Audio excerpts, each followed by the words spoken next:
Mă aflu în continuare la lacul care am făcut mai devreme prezentarea despre mine și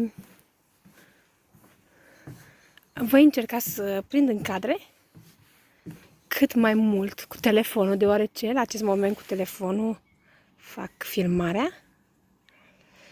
În mijlocul lacului acolo se află o barcă care cei de la primărie au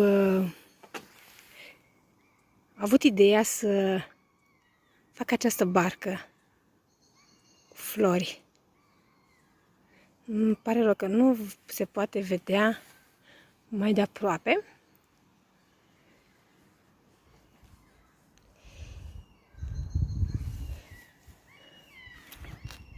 Și acum vom merge împreună în locul meu preferat din Caunienii, Dumbrava Minunată. Aici se află stați așa, acolo, uitați-mă unde este locul. În Dumbrava Minunată se află foarte multe afine. O să vedeți și voi.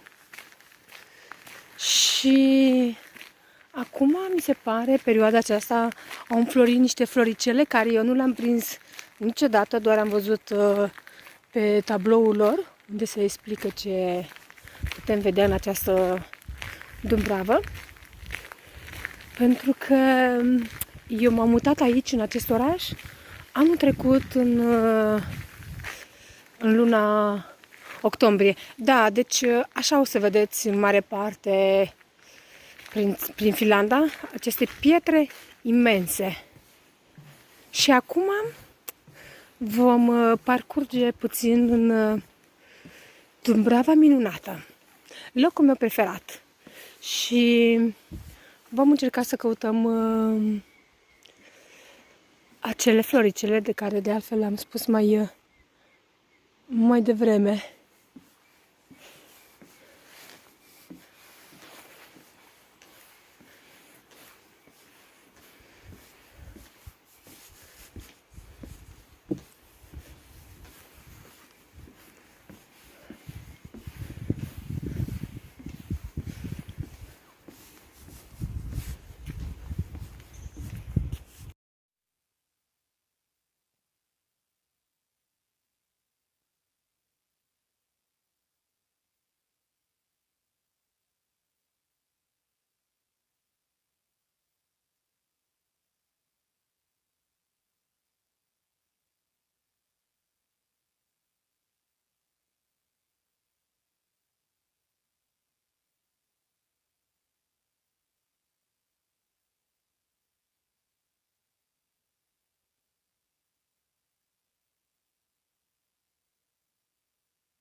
Floricele mele încă nu s-au deschis precum credeam eu, de altfel, dar cu siguranță într-o săptămână voi veni din nou, deoarece eu lucrez aproape de această pădurice și chiar sunt curioasă să văd cum arată aceste floricele frumoase.